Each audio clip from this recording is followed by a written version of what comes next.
Трейдингте коррекция по Fibonacci инструментін қалай қолданамыз, давайте сіздерге түсіндіріп берейін. Бұл инструмент аты айтып тұрғандай коррекция кезінде коррекцияны бітетін нүктені анықтау үшін қолданылады. Мысалы, рынок бізде всегда импульс және коррекциядан тұрады. Импульс коррекция. Ал осы коррекция қай кезден бітеді және импульс қай кезден жалғасады, соны анықтап береді.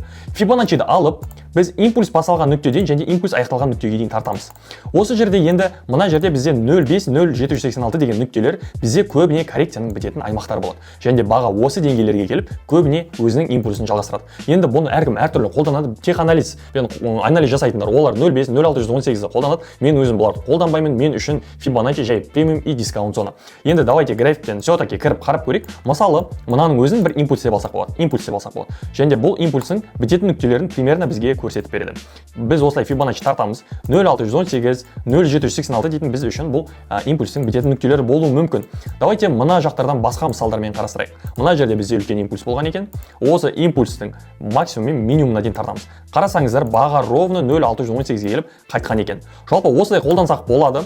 И мен өзім бұны тек премиум и дискаунт зона үшін ғана қолданамын. Сондықтан достар, егер осындай қызықты ақпараттар үшін менің Instagram каналыма тіркеліңіз, описаниеде менің Telegram каналыма өтіңіз.